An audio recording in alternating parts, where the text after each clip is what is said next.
뭐 우리 정정희 교수님은 여러분도 익히 잘 들으셔서 이미 잘 알고 계시는 분들도 계시지만 이제 서울대학교 교수님이시고 스포츠 시민이 연구센터의 원장이시면서 지금 한국올림픽 성화회 회장님이시기도 하고요. 그 이외에 굉장히 많은 일을 하고 계시는데요. 아무튼 제가 단 한마디로 얘기한다면 그 골프 심리 기술 훈련을 하는데 이 지구상에서 최고의 대가라고 하실 수 있는 분입니다. 그래서 오늘 특별히 굉장히 멀리서 오시느라고 고생 많이 하셨는데요. 굉장히 중요한 강의들 여러분께 드리니까 한 번도 그 1시간 1초 1분 1초 놓치지 않고 잘 들어주시기 바랍니다.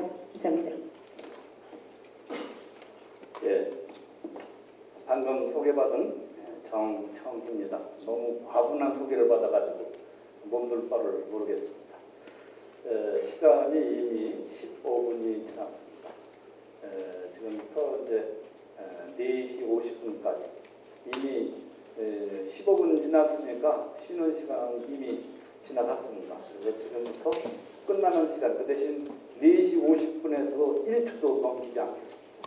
제가 성인 교육을 성인 교육을 여기저기 많이 하는데 굉장히 힘들어요. 저도 나이 많아서 교육을 받아봤는데 넘기지 않고 그렇게 하겠습니다. 제가 하는 강의는 골프 경기를 위한 심리기술 훈련. 원래 저 2시간 강의 요청을 받았다가 전화 여기 찍힌 거 보니까 13시부터 17시라고 그래서 4시간 강의인 줄 알고 4시간 강의할 준비를 해가지고 왔는데 와보니까 2시간인데 2시간 맞게 강의를 하도록 그렇게 하겠습니다. 넘기시죠. 심리기술 훈련. 우선 하기 전에 골프를 잘 모르는 제가 정리를 한번 해봤습니다. 예. 골프채로 정비된 공을 쳐서 지정된 거리에 있는 10.8cm의 구멍에 가장 적은 타수로 넣어 승부를 겨루는 경기, 이렇게 정리를 했는데 이 가장 잘된 정리를 저 지금 찾고 있습니다. 내일 한국 골프학회가 다시 창설이 돼가지고 골프학회가 창설이 돼가지고 첫 이사회를 하는데 골프학회 이제 학회가 될 수 있느냐 이거 따져봐야 되거든요. 골프학회 학회라는 걸 갖다 붙일 수가 있느냐. 그건 골프학회가 되려면 골프가 학문이 되어야 되는데 과연 골프가 학문이냐 이게 상당히 중요한 과제입니다. 그래서 이렇게 그냥 정의를 해봤습니다. 골프를 잘하기 위해서 여러분이 골프를 잘하려고 너무나도 이 귀한 시간에 공부를 하고 계신데 그걸 한번 분석해 보니까 골프를 잘하려면 골프를 잘하는데 필요한 요인들이 어떤 거냐 이 세 가지가 있냐. 첫째 골프 기술 기술이 골프에 여러 가지 기술이 얼떡해야 된다. 두 번째는 기술이 다 됐다? 다 됐어도 잘 칠 수가 없어요. 체력이 딸리는 거죠. 체력. 제일 중요한 건 골프 기술이고 그 다음에 체력이고 그 다음에 골프 기술도 굉장히 좋고 체력도 완벽해요. 그런데 PGA 프로 테스트를 갔더니 시합만 하면 떨어진다. 결정적으로 테스트 날만 못 치는 거라. 다른 때는 4안다, 3안다를 치는데 테스트 때 못해요. 이건 합격이 안 되죠. 근데 실력은 있는데 자기 실력을 발휘하지 못한다. 그거는 심리적인 문제 때문에 그렇다죠. 그러니까 골프 선수가 자기 기량을 충분히 발휘하지 못하게 하는 심리적인 문제는 뭐냐? 그 심리적인 문제를 찾아서 어떻게 조절하면 자기 기량을 다 발휘할 수 있게 하느냐 하는 것이 골프 심리학입니다. 네, 따라서 골프를 잘하려면 기술이 좋아야 되고 체력이 뒷받침이 돼야 되고 그리고 심리술이 있어야 된다. 저는 이 두 가지를 얘기하는 게 아니라 오늘 이걸 지금부터 2시간 동안 얘기를 하도록 하겠습니다. 그래서 이걸 구체적으로 얘기하면 골프 기술은 치핑, 퍼팅, 벙커, 피칭, 그다음에 아이언, 트러블샷, 그다음에 페어웨이 우드샷, 드라이브샷 이렇게 8가지 기술일 것 같아요. 8가지 기술이 돼야 된다고 해서 돼야 된다. 이거 다 됐다. 그 다음에 이제 체력을 하니까 근력, 순발력, 건지구력, 신체적 유연성 이런 체력 이것도 완벽하게 됐고 이것도 완벽하게 다 됐다. 그리고 시험 나갔는데 결정적일 때 우승을 못하더라. 자꾸 결정적일 때는 못하더라. 그러니까 심리적인 요인이 되더라. 그럴 때 보완할 수 있는 것이 심리기술인데 심리기술에는 이렇게 이완, 심상, 집중력, 각성조절, 자신감, 목표 설정, 인지적 희망 수정, 루틴 이렇게 8가지가 있습니다. 근데 방송에 보면은 해설을 하시는 분들이 골프 시합을 해설하는 분들이 많더라고요. 예전에 좀 전에 강의했던 조 선생님도 해설을 해주시는데 정말 강조를 뭘 하냐면 그 집중력을 강조를 합니다. 집중력이 떨어졌다. 해설하는 분들이 다 얘기를 해요. 아, 저 선수 잘못해. 아, 집중력이 떨어졌다. 잘하니까 야, 집중력이 굉장히 강하다. 그렇다면 이 집중력이 높으면 왜 골프를 잘하고 집중력이 떨어지면 왜 골프를 못하는가? 또 더 구체적으로는 어떻게 하면 집중력을 높일 수 있느냐? 어떻게 하면 집중력을 높일 수 있느냐? 하는 것을 얘기해야 되는데 누구도 그걸 얘기하는 사람은 한 사람도 없더라고요. 한 사람도. 그게 제 전공입니다. 요거 얘기한 게 제 전공인데 원래 제가 강의를 심리기술 훈련을 실제로 하려고 제 밑에서 훈련을 하는 사람들이 지금 4명이 있는데 그 사람들한테 강의를 할 때는 이거를 몇 시간 하냐면 8시간 강의를 합니다. 8시간. 근데 여기서는 2시간이라는 시간 제약이 있기 때문에 8시간에 할 거를 축약해서 가장 중요한 거는 뽑아서 2시간 동안 강의를 하게 될 겁니다. 저희한테 와서 심리기술을 실제로 하고 싶다 하는 사람들은 그 사람들한테는 강의를 제가 8시간 강의를 하고 8시간 강의한 다음에 심리기술을 다 측정합니다. 이런 기술을 다 측정을 해서 이제 강의 8시간 왜 필요하냐 이게 뭔지 모르거든요. 여러분이 이거 잘 모를 거예요. 이완이 뭔지 심상이 뭔지 모르거든요. 이게 뭔지를 다 알려주고 설명한 뒤에 심리검사기를 갖다가 측정을 하고 또 기계를 갖다가 측정을 해요. 이걸 다 측정을 해야 그 사람에 맞는 심리기술 프로그램을 만들 수가 있습니다. 이 요인들은 8가지 요인들은 여기 있는 40명이 각각 다 달라. 따라서 그 사람에 맞는 심리기술 훈련 프로그램은 이 측정한 결과를 가지고 그 사람에 맞게 만들어야 돼. 제대로 훈련을 하게 됩니다. 강의는 8시간 강의는 오는 사람 다 전체로 8시간 하지만 일단 심리검사를 다 한 다음에 훈련 개별할 때는 개별적인 프로그램을 만들어서 거기 맞춰서 훈련을 합니다. 그거 우리가 지금 현재 훈련을 시키는 사람들이 있는데 오늘 뒤에 제가 또 말씀드리겠습니다. 이제 그 심리기술에 관련된 현 선수들에 대한 얘기를 좀 하겠습니다. 상의를 좀 벗겠습니다. 우리 한국의 가장 대표적인 골프 선수는 누가 뭐라고 해도 박세리 선수입니다. 박세리 선수인데 이 박세리 선수가 1998년에 초도송을 했어요. 우리 모두 가족. 이때가 IMF 때문에 우리 전 국민이 시대에 빠져 있었는데 이 해에 박세리 선수가 우승을 했죠. 그리고 또 이때 누가 또 떴습니까? 스포츠인 중에? 예, 찬호가 떴습니다. 세리하고 찬호가 떠서 진짜 우리가 아주 경제 불황에 우리가 시련을 겪으면서도 위안을 삼았습니다. 세리 얘기만 하면 기분이 좋았고 박찬호 메이저리그에서 이긴 건 소식만 들으면 기분이 좋았습니다. 이 두 선수 있는데 공교롭게도 이 두 선수는 다 제 고향에 있는 후배들입니다. 박찬호는 공주 중동초등학교, 공주 중학교, 공주 고등학교를 졸업했는데 제가 거기 졸업을 했습니다. 그리고 박세리 선수는 공주 금성여고에서 선수를 했어요. 근데 박세리 선수가 이렇게 98년부터 우승을 굉장히 많이 했어요. 그래서 이때까지 우승을 해서 20성이 넘었죠. 그래서 명예전당에 입증이 되게 돼 있습니다. 그리고 실상은 슬럼프가 오기 시작했습니다. 그래서 2005년도에 커트로 3번 당했고 최고 성적이 27위를 했어요.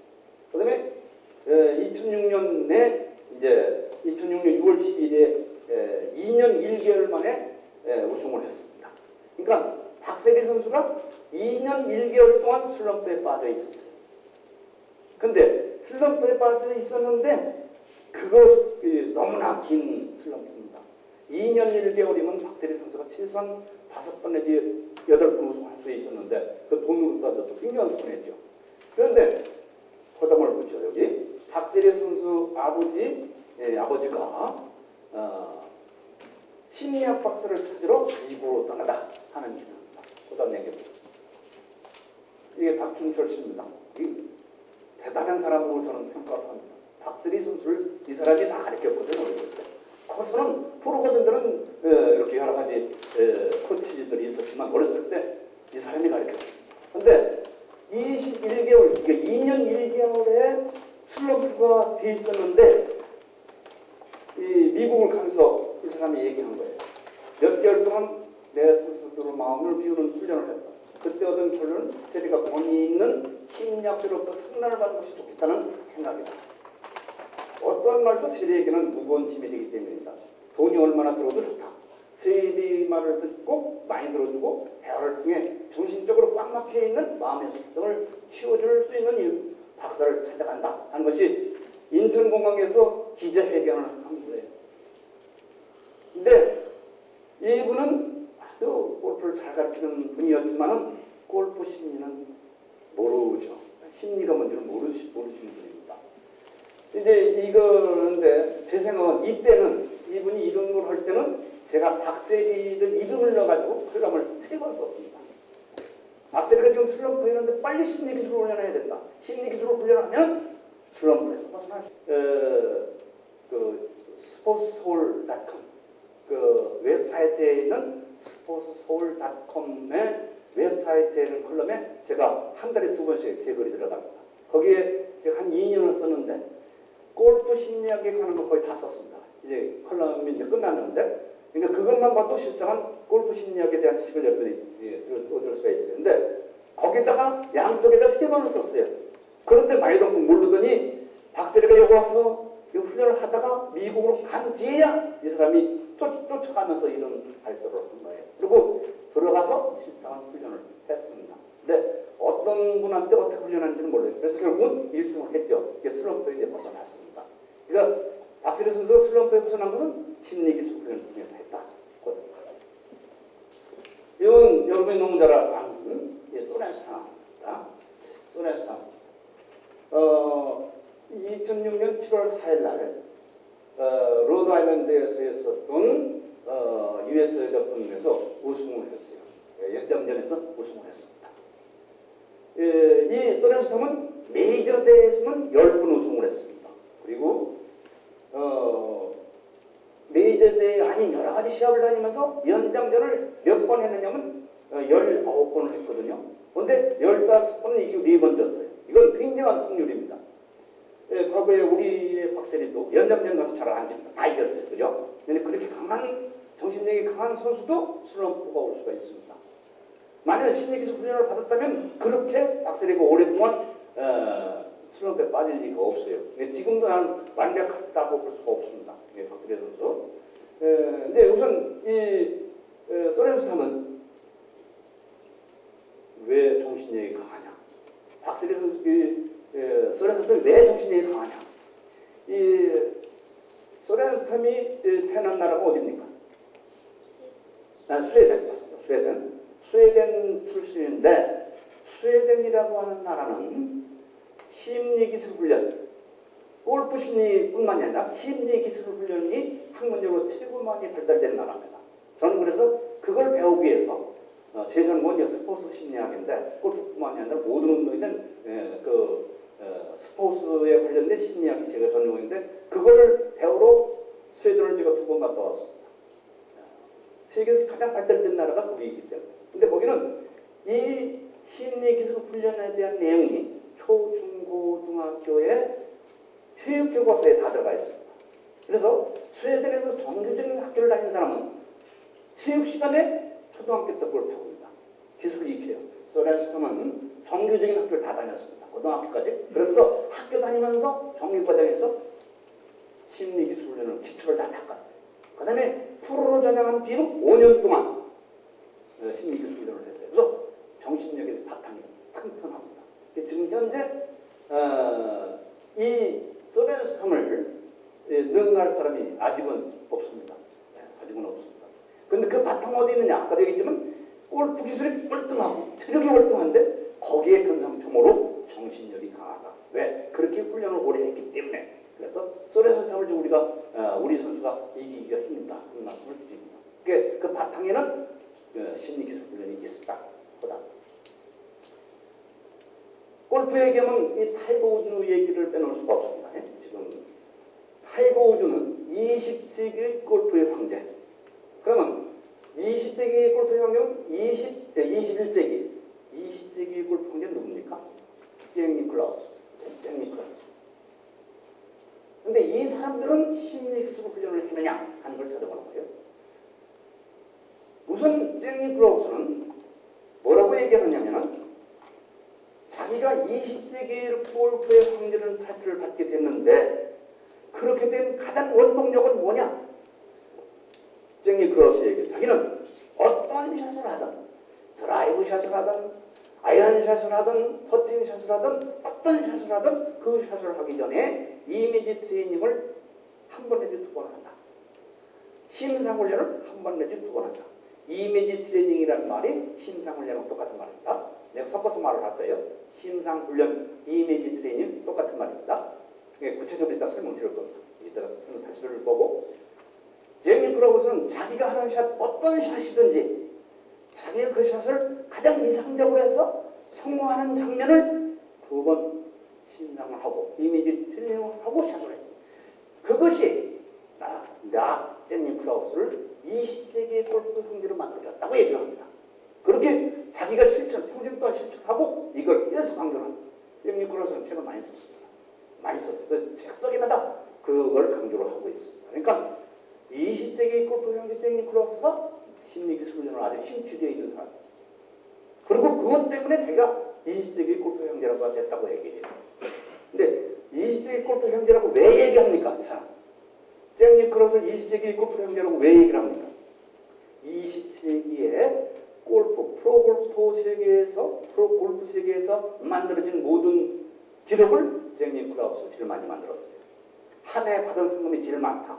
최연소에 우승을 했다.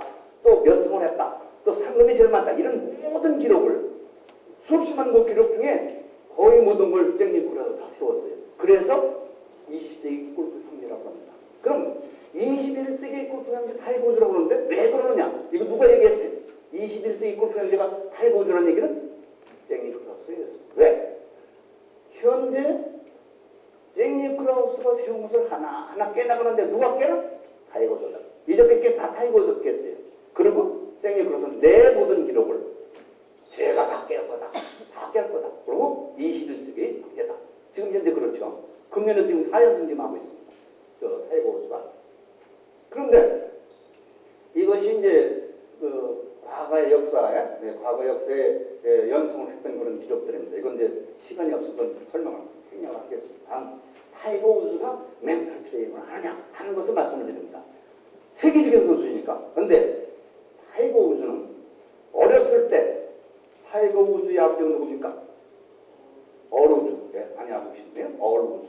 얼 우즈가 타이거 우즈의 아버지예요. 흑인이죠. 어머니는 태국계고. 그 얼 우즈가 어렸을 때 타이거 우즈를 가르쳤는데 아버지가 골프 기술만 가르친 게 아니라 심리 기술 훈련을 가르쳤어요. 어렸을 때. 그러니까 어렸을 때부터 타이거 우즈는 심리 기술 훈련을 했습니다. 그래서 정신력이 강한 거예요. 그러니까 오늘날 타이거 우즈가 21세기 골프의 형제가 된 것은 바로 어렸을 때부터 했던 심리기술 훈련 덕분이다. 물론 다른 것도 충분히 되지만 그럼 지금은 어떻게 하고 있느냐? 타이거 우즈는 어렸을 때 얼 우즈 아버지가 해줬는데 지금은 일단 프로가 된 뒤부터 제이 브란자라고 하는 전속 멘탈 트레이너를 고용을 했어요. 이 사람은 직업이 타이거 우즈의 멘탈 트레이닝만 하는 게 직업이에요. 연습을 할 때나 시합을 할 때 이 사람 그것만 하는 거예요. 그래서 근데 이 사람은 지금 굉장히 가쁩니다. 타이거 우즈의 재산을 잘 추측을 못합니다.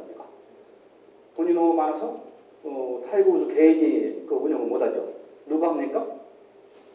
타이거 우즈 재단. 우주 재단에서 재산을 관리를 합니다. 너무 많기 때문에 개인이 관리할 수 있는 법이가 넘어갔어요. 그 다음에 제이브란자는 타이거 우즈가 돈을 벌면 벌수록 비례해서 법니다. 그래도 그만큼은 안 되지만 어떻게 계약을 했느냐? 한 멘털 트레이너 계약을 할 때 교육을 할 때 보통 한 달에 얼마 이렇게 계약을 합니다. 그런데 이 사람들은 어떻게 계약을 하느냐? 네가 받은 상금의 10% 그렇게 계약을 해요. 10%? 원래는 7%로 했습니다. 7%도 엄청난 돈입니다. 타이거 우즈가 받은 상금의 7% 엄청난 돈이에요. 그래서 제이브란자도 무지무지하게 부자입니다. 현재. 그렇게 이 타이거 우즈가 이렇게 연승을 하고 21세기 골프 형제가 된 데에는 그런 심리기술이 있다 하는 것을 이해를 하시고, 그다음 미셸이 우리가 이제 가장 지금 얘기를 하죠. 앞으로 소렌 스탑을 능가할 수 있는 유일한 한국 대표 골퍼를 미셸이라고 얘기를 합니다. 이게 아직 어리니까요. 그런데 미셸이가 아직 우승을 못했죠. 우승을 못했습니다. 준우승 3등 쭉 했는데 아직 우승을 못했어요. 그래도 아주 높이 평가를 해요. 그런데 지금 이 프로로 들어오기 전에, 지금 프로가 된 뒤에는 전속 미셸 일을 도와주는 전속 전문인이 20명. 지금 타이거 우즈가 맘먹습니다. 타이거 우즈가 맘먹어요. 그런데 그 중에 짐 노라고 하는 멘탈 트레이너가 있습니다. 이 사람이 전속 멘탈 트레이너로 고용을 했어요. 이 사람을. 짐 노는 제가 개인적으로 잘 아는 사람입니다. 제이브란자는 제가 잘 몰라요. 그런데 이 사람은 내가 잘 압니다. 왜? 제가 이 스포츠 실력 때문에 미국에 학회를 매년 가는데 금년에도 이달 9월 24일 날 이제 미국 가서 발표를 하게 할 텐데 잘 아는 사람인데, 이 사람은 이렇게 세계적인 테니스 선수를 멘탈 트레이닝을 했어요. 근데 이제 나이가 많아서 은퇴를 하려고 하는 찰나에 미셸리가 계약했어요. 그래서 어떻게 아까처럼 앞으로 미셸리가 받는 상금의 몇 프로로 계약을 했습니다. 짐노는 앞으로 각보가 될 겁니다. 틀림없이 미셸리가 굉장히 많이 벌 거니까. 이렇게. 그리고 제가 보기에 미셸리가 짐노하고 하기 전하고 지금하고는 완전히 태도가 달라졌습니다. 모든 행동이 달라졌어요. 완전히 집착해졌습니다. 훈련을 받기 때문에. 그래서 곧 우승을 하고 미국의 세계 프로 LPGA를 앞으로 미셸리가 끌고 나갈 겁니다. 근데 중요한 건 멘탈 트레이너가, 전속 멘탈 트레이너가 있어가지고 지속적으로 멘탈 트레이닝을 하고 있다 하는 얘기입니다.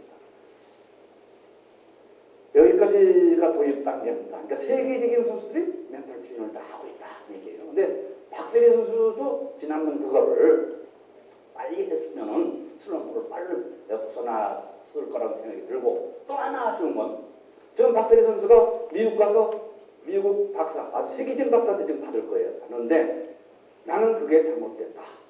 한국에서 받아야 된다. 왜? 한국 사람과 미국 사람 문화적으로 차이가 있습니다. 사고체계가 있어요. 그래서 미국 사람이 한국 사람을 멘탈 트레이닝 하는 것은 한계가 있어요. 제가 보기엔 그렇습니다. 그래서 한국에서 실상 처음 슬럼프 빠졌을 때 한국에서 멘탈 트레이너를 누구 고용해서 훈련을 했으면 한 5, 6개월이면 슬럼프에 빠져나갔지 않느냐 하는 생각을 하고, 지금 하는 사람이 얼마나 잘하겠느냐 하는 것을 걱정을 내가 합니다. 근데 이제 지금까지는 심리기술 훈련의 필요성에 대한 말씀을 드렸고, 세계적인 선수들을 예를 들어서.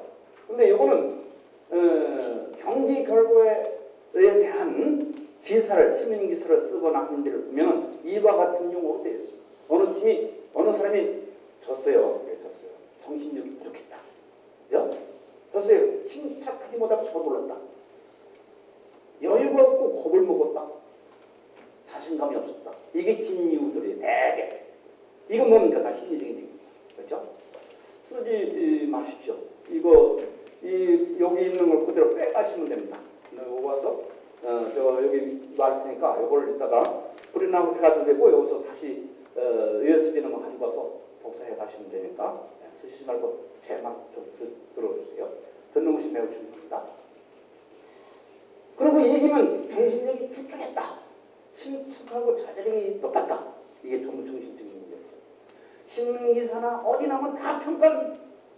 경기 결과의 승패의 원인은 뭐 심리적으로 돌려요. 심리적으로 돌리는데 심리적으로 왜 그게 영향이 주는지 그걸 어떻게 훈련하는지를 모른다 이거죠. 오늘 여러분은 그걸 공부를 합니다. 굉장히 중요한 공부를 합니다. 이 시간에 2시간뿐이 안 되는데 굉장히 중요한 걸 공부를 하는 거예요. 네. 심리기술. 심리기술이 뭐냐? 심리기술이 뭐냐? 생각과 감정을 조절하는 거예요. 생각과 감정. 자기의 생각과 감정을 조절해서 우리는 골프할 때 여러 가지 스트레스를 받아요. 그죠? 골프 자체 스트레스를 받습니다. 이기려고 하면요. 돈 잃으면 스트레스죠. 운동기구 장면에서 오는 스트레스를 극복하고 경기력을 극대화하는 데 필요한 정신적인 전략과 기법이 뭐예요? 바로 심리기술인데 줄여서 얘기하면 생각과 감정을 조절하는 법, 이 심리기술입니다. 생각과 감정을 조절하는 법. 생각. 지금 오른쪽에 물이 쫙 있어요. 왼쪽은 페어웨이에 이게 슬라이스 나면 물로 들어가는데 물로 들어가면 안 되는데 이게 지는 건데 물로 들어가면 어떡하지? 라는 생각. 걱정과 근심의 생각. 그게 자기가 생각하니까 위험하지 생각하지 않으면 위험하지 않아요. 그러니까 생각이 잘못된 거예요. 생각이. 그 생각을 바꿔줘야 되죠.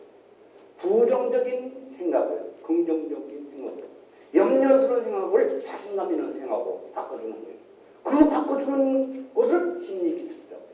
이제 어떻게 구체적으로 하냐 이렇게 얘기할 거예요. 감정이 유쾌하고 불쾌한 거예요. 우리는 유쾌한 감정이 있고 불쾌한 감정이 있는데 시합에 나가서 불쾌한 감정이면 시합이 안 됩니다. 절대로 안 됩니다. 유쾌한 감정이어야 돼요. 그러니까 이거는 유쾌한 감정이 되도록 자기가 미리미리 준비를 해야 돼요. 불쾌한 샷을 해서 오비가 났다. 들어가. 불쾌해졌거든요. 근데 그 불쾌가 계속 지속되면 그 다음 샷 못하는 거예요. 그거 잊어버리고 유쾌한 상태로 다시 가야 되는데 그거 어떻게 돌리느냐. 야, 부정적인 거 생각하지 긍정적인 거 생각해. 지금 오비 난 거 생각하지 마. 야, 오비 난 거 생각하지 마. 생각하지 말라는 생각이 났어요. 그렇죠? 이거 생각하지 마는데 생각이 나는 거죠. 어떻게 해야 생각을 안 하는가. 오늘 강의를 잘 들으면 그걸 배울 수 있습니다. 제 강의 잘 들으면. 그러니까 자, 지금은 심리기술이 뭐냐는 걸 설명하는데요. 생각과 감정을 조절하는 기술, 심리기술이에요. 그렇게 해서 궁극적으로 뭐를 하느냐? 궁극적으로 경기력을 극대화하는 데 필요한 경기를 극대화시키기 위해서 이걸 조절한다. 이렇게 생각합니다. 심리기술을 설명드렸습니다. 그 다음 심리기술 훈련은 뭐냐?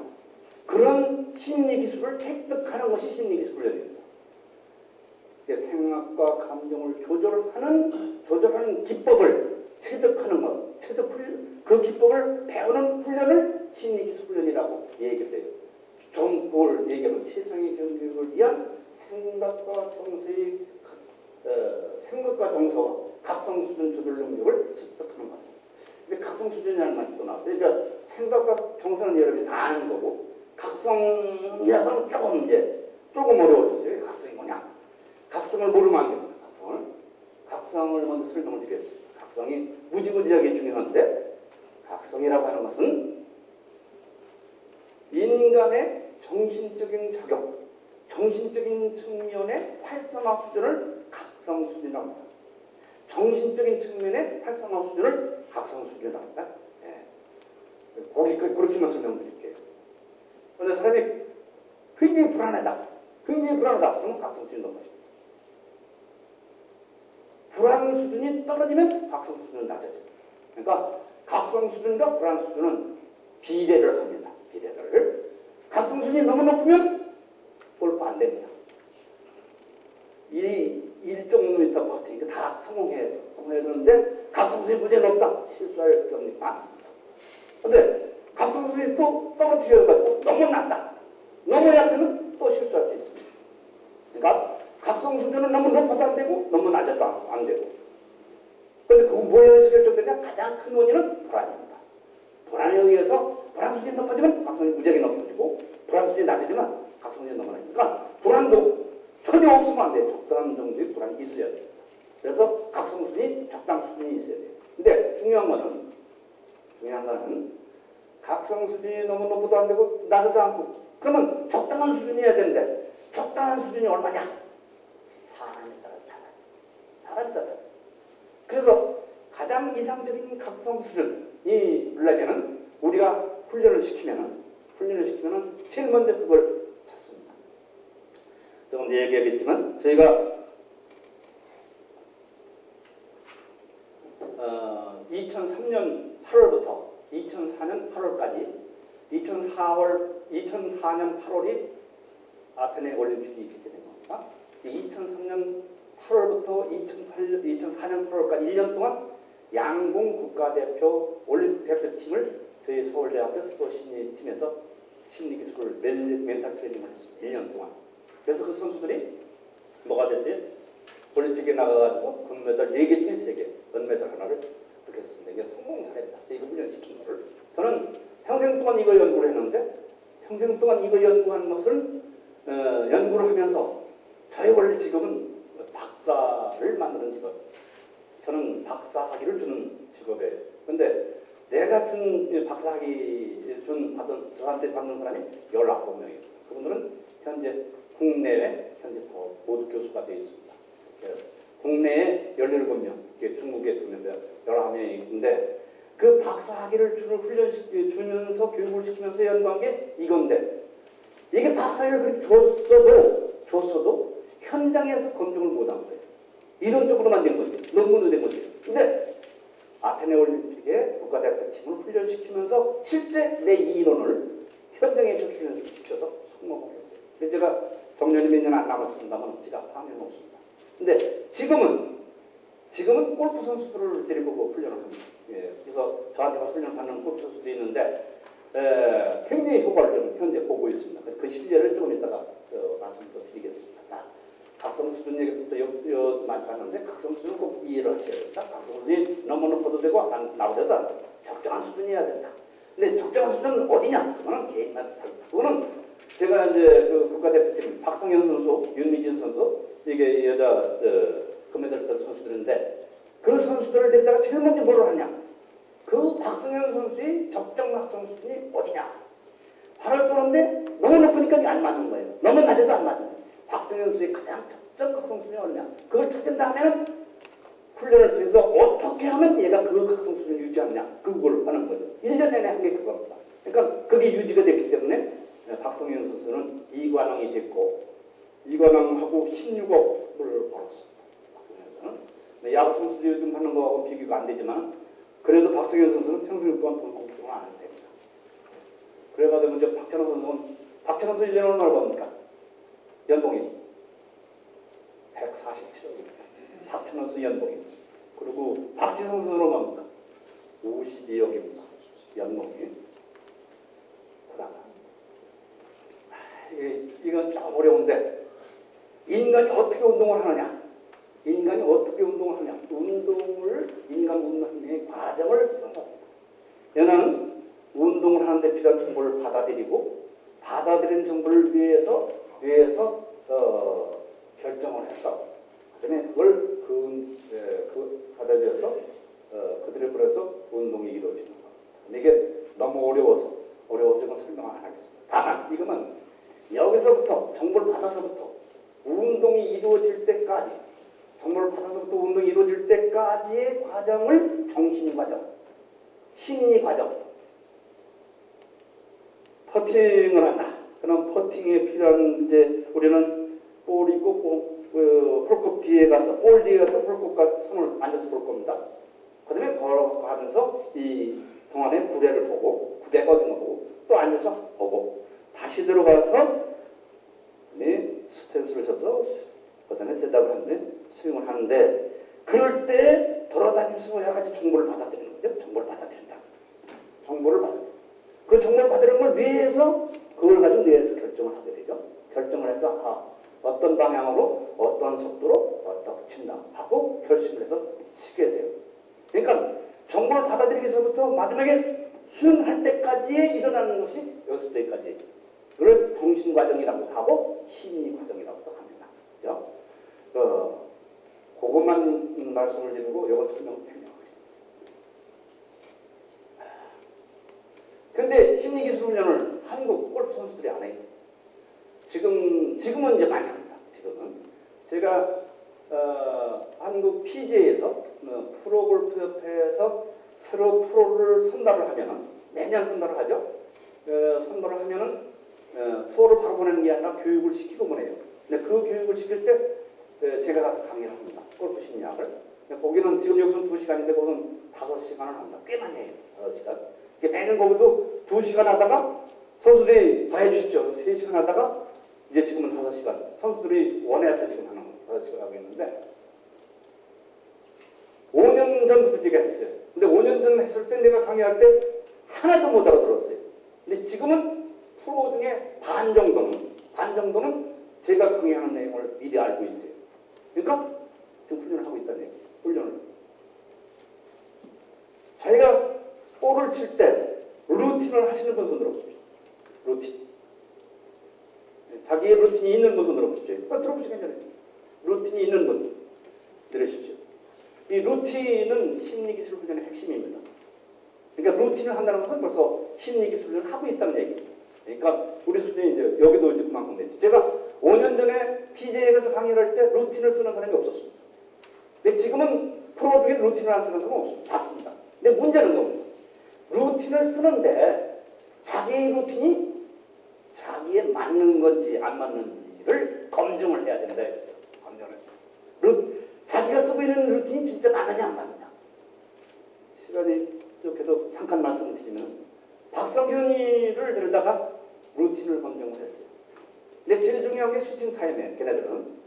골프는 슈팅 타임은 아닙니다. 근데 슈팅 타임. 근데 양궁에서 슈팅 타임은 뭐냐면 화살을 잡고 드로잉을 해서 앵커링을 하고 앵커링 한 순간부터 에이밍을 해서 릴리즈까지 앵커링을 한 뒤에 에이밍을 하죠. 조준을 하고 이걸 놓을 때까지 그 시간을 슈팅 타임이라고 해요. 슈팅 타임. 그것이 길이가 루틴이 상당히 중요한 건데 그걸 이제 검증했더니 박성희는 자기 이미 루틴을 하고 있다. 그래서 쏴라. 그래가지고 쓰는 걸 전부 우리 촬영을 하고 기록을 해서 다 했어요. 했더니 그리고 통계를 내니까 박성현이는 2.3초 랩이 2.5초. 예? 슈팅 타임일 때 90%가 95%가 10점을 맞아요. 근데 슈팅 타임이 그것도 짧아지면은 어떤 때는 7점까지 늘어나는 거예요. 더 그걸 이루어지면 어떻게 되느냐? 2.5초 넘어가가지고 3초, 4초, 5초, 6초 어떤 8초에 들었을 때가 있어요. 넘어가면 점점 점수가 떨어집니다. 통계적으로 보니까. 너 슈팅 타임이 너 루틴이 있다면 루틴이 지가 쏘지 않습니까? 그리고 얼마나 루틴이 전부 이건 지가 쏘는 게 루틴이죠. 습관적인 한 그게 1.7초부터 8초까지 나온 거예요. 그건 자기 루틴이라고 하는 거죠. 그러고 2.3초부터 2.7초부터 8초까지 사이에 쓰는데 네가 가장 정확하게 쏠라고 하면 네가 어디야? 그러니까 내 기분 내 기분으로 하는 거죠. 그건 루틴이 안 되는 거예요. 루틴이 안 되는 거예요. 우리가 찾아보니까 걔는 2.3초 내지 2.5초가 가장 정확한 슈팅 타임이에요. 그러면 너희만 이렇게 고쳐서 해라 그랬더니 안 듣는 거예요. 안 듣는 거예요. 원래 이제 통계 낸 걸 이제 통계를 가르치는 거예요. 네가 쓴 걸 이걸 전부 좁게 해서 이걸 피곤해고 나니까 요기까지야. 요 기간 동안에 쏘는 게 요 기간으로 쏘면은 너는 90%가 10점을 때려. 그러니까 요 시간에 쏴야지. 이제 동기가 되는 거죠. 그 다음에 연습할 때만 그것만 연습을 하는 거예요. 연습할 때 슈팅 타임을 일정하게 하는 루틴 연습을 하는 거죠. 그러니까 말레이시아에 가서 저희가 전지훈련 가서 훈련을 하는데 그걸 거쳐가지고 딱 나니까 훈련 기간 동안에 세계 기록이 막 나와요. 올림픽 거기 5개월짜리입니다. 그래서 박성현이는 거기 가서 틀림없이 이번에 대한 우리는 예측을 했습니다. 루틴을 찾아가지고 여러분이 쓰고 있는 루틴도 과연 그게 여러분한테 맞느냐 하는 것은 검증을 해야 된다. 이 검증은 양궁에서는 그 슈팅 타임을 했지만 여러분의 루틴을 검증하는 방법은 또 다른 여러 가지 방법이 있습니다.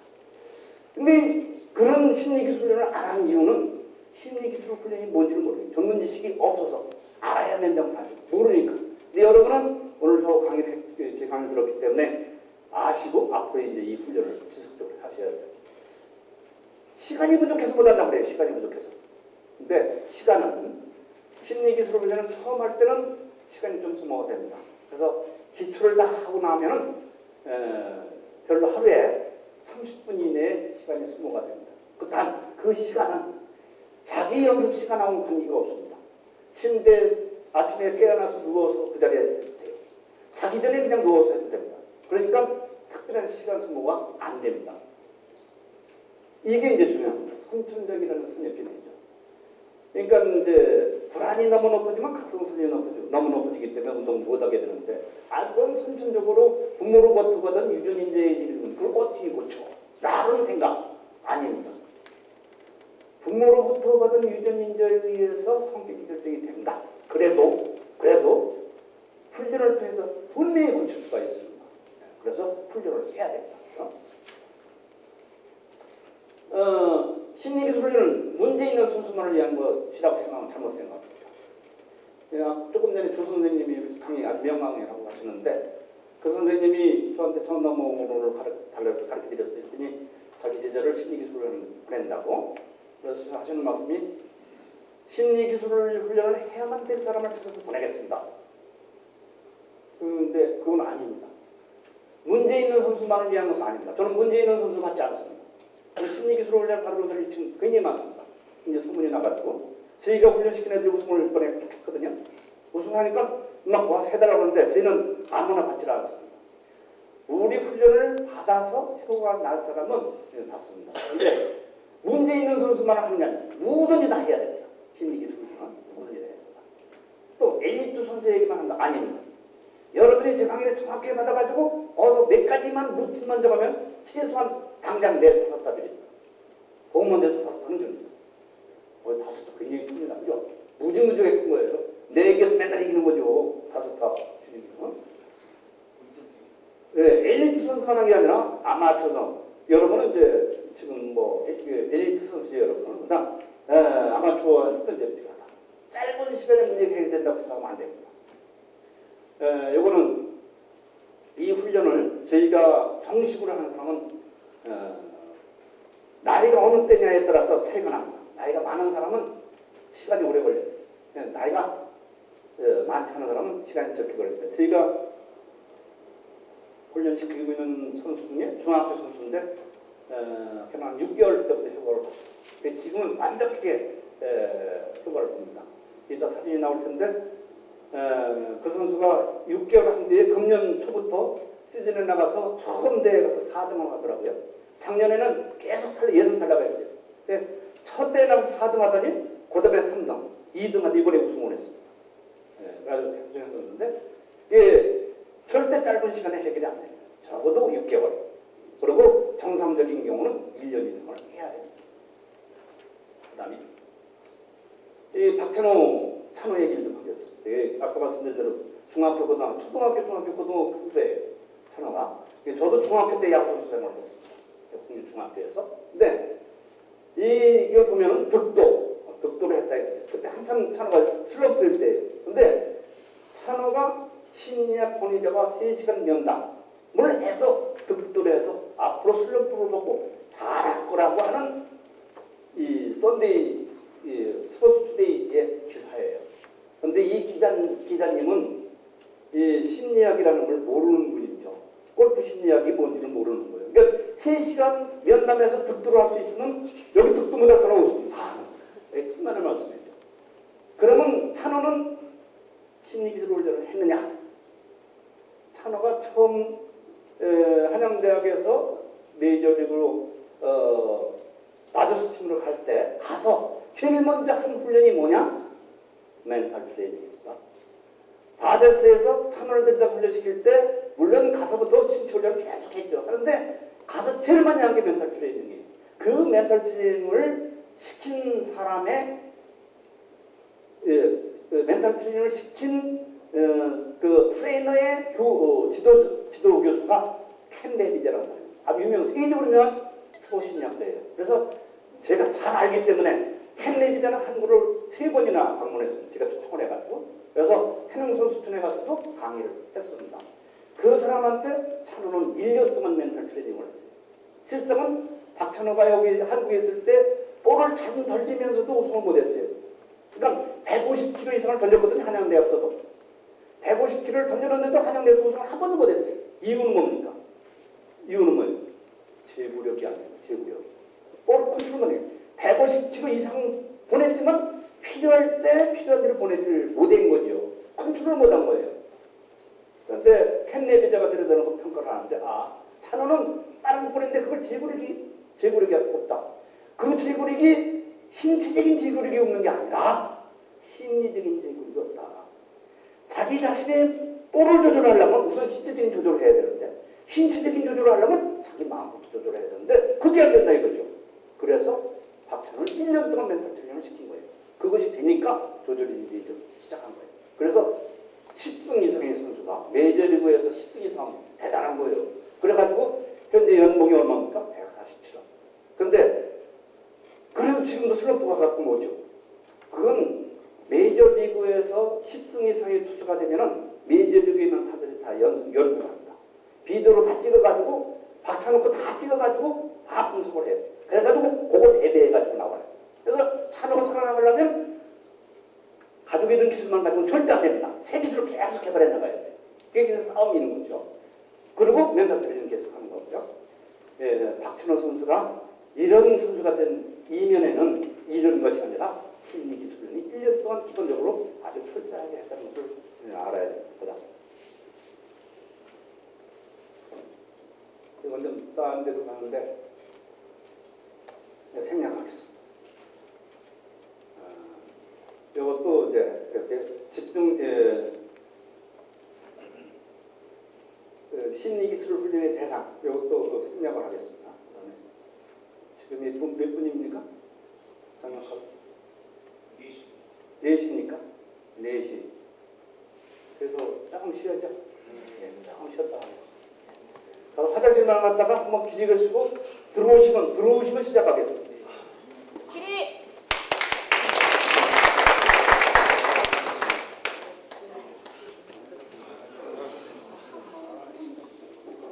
훈련이기 때문에 제가 가르쳐준 지식을 듣고 그거구나. 그럼 잘 되겠다. 정말 맞습니다. 이제 퍼팅을 이제 기술을 두고 그랬잖아요. 퍼팅은 스탠스를 어떻게 해서 어떻게 뺀 다음에 때리는 게 아니라 이는 건데 어떻게 하는 것이 퍼팅이다. 기가 막힌 걸 배웠어요. 그런데 오늘 이제 퍼팅 잘하다 가서 됩니까? 아니죠. 이상적인 퍼팅 방법을 배웠어도 그걸 수없이 반복 연습해서 내 걸로 만들어야 됩니다. 그래야 이제 짝가르쳐 들어갈 수가 있어요. 심리기술 훈련도 마찬가지예요. 이제 심상을 해야 된다. 알았어요. 그러면 나 뭐 심상? 안 됩니다. 그 심상을 가장 자기가 쓸 수 있는 기가 막힌 심상을 만들어야 돼요. 누구 만들어요? 코치와 같이 만들어요. 멘탈 트레이너랑 같이 만들어요. 만든 다음에 그것을 반복 연습을 해요. 그래서 그걸 생각을 하면 그게 딱 떠올라서 거기에 집중이 돼야 돼요. 그러니까 이런 내용을 배웠다고 바로 쓸 수 있는 게 아니라 배워서 익히기 위해서 반복 연습을 해야 된다. 퍼팅을 어떻게 하는 방법을 알면 그냥 가서 넣을 수 있는 게 아니라 방법을 안 걸 수 없이 해서 몸에 익어야 되듯이 심리기술 훈련도 어떤 기법을 배우면 그걸 반복 연습해서 자기 몸이 돼야 비로소 효과가 난다. 그래서 여기 얘기들은 이게 전부 심리기술 기법들인데 이런 기법들을 다 배운 다음에 훈련을 해서 자기 것이 되어야만 그 다음부터 훈련에 효과가 나는데 그게 얼마냐? 적어도 6개월, 길게는 1년이라는 얘기가 나옵니다. 그래서 지금 저희가 훈련을 실제로 시키는데 이제 효과를 보는 거예요. 그리고 양궁 국가대표팀을 우리가 훈련한 것이 1년을 한 거죠. 1년을 해야 효과를 있다고 해서 이제 효과를 본 건데, 근데 또 하나는 심리기술을 잘못하면 손해가 납니다. 손해가 납니다. 심리기술을 잘못하면 하려면 정확하게 해야 되는 거예요. 아테네 올림픽에 출전했던 우리 국가대표팀 중에 멘탈 트레이닝을 한 팀이 5팀이에요. 근데 하나만 성공하고 4개는 성공을 못했습니다. 못한 4개 중에는 오히려 손해본 게 하나가 있습니다. 양궁은 성공을 했어요. 근데 배드민턴 배드민턴은 실패를 했습니다. 배드민턴의 혼합복식은 우리가 금메달을 다 땄던 거예요. 그렇죠? 혼합복식은 우리가 계속 우승을 하던 거예요. 세계선수권대 했는데 올림픽에서 뺏겼어요. 멘탈 트레이닝을 잘못했어요. 멘탈 트레이닝을 잘못하면 손해를 봅니다. 거기까지만 하고요. 자, 최상 수행을 위한 이상적인 심리 상태. 아까 제가 말씀드렸죠. 해설, 라디오, 텔레비 중계하는 분들이 해설자들의 집중력 얘기를 하죠. 이건 틀림없이 맞는 얘기입니다. 집중력이 가장 중요한 거예요. 그러니까 심리기술 훈련의 모든 목표는 집중력을 높이기 위해서 합니다. 근데 집중력을 높이는 방법은 집중력에 영향을 주는 요인들은 이게 크게 세 가지. 하나, 유쾌하고 긍정적인 정서 상태. 불쾌하면 집중력이 높아지질 않습니다. 부정적이면 높아지지 않습니다. 그러니까 유쾌하고 긍정적인 정서 상태여야 집중력이 높아져요. 이 정도의 충족이 되더라도 이게 안 되면 안 되는 거예요. 근데 요거에 되려면 유쾌하고 긍정적인 정서 상태가 되려면 하는 방법은 이렇게 있습니다. 분위기를 조성한다. 이거는 훈련이 아니죠. 코치 감독이 분위기를 애들을 잘 해주면 아침에 들어갈 때 잘 가면은 분위기가 좋아져요. 그러면 유쾌하고 긍정적인 정서 상태가 될 수 있습니다. 그걸 해도 안 될 때 이제 환경적인 적응을 시키면 또 돼요. 이건 훈련은 아닙니다. 그러나 심상과 루틴은 훈련입니다. 루틴이라는 훈련을 통해서 심상이라는 훈련을 통해서 유쾌하고 긍정적인 정서로 만드는 거. 루틴이 어떻게 하냐? 심상을 하면 어떻게 뒤에 설명을 할 거고요. 그 다음에 요게 되더라도 이게 안 되면 또 안 됩니다. 자신감이 있어요. 자신감이 너무 넘치면 오만 안 되죠. 장난치면 안 돼요. 적정한 자신감이 돼요. 적정한 자신이 가려면은 적정한 자신감 상태가 되려면 어떻게 해야 되냐? 충분한 연습해야 돼요. 충분한 연습. 타이거 우즈는 자기 자신감을 적정 자신감을 하기 위해서 연습을 무지무지하게 합니다. 근데 미국 애들 연습 별로 안 해요. 미국은 보통 운동선수들이 3시간이면 많이 하는데 근데 타이거 우즈는 5시간, 6시간. 한국 골퍼가 세계를 제패하는 이유는 어디 있습니까? 심리기술 훈련 안 해도 우리나라 선수는 연습 시간 얼마입니까? 8시간. 많이 하면 10시간을 해요. 그러니까 미국 사람들은 한국 사람 보고 어떻게 그렇게 연습할 수 있느냐. 한국 사람만 그렇게 연습합니다. 그러니까 지금 LPGA 지금 다 우리가 쓰고 있지 않습니까?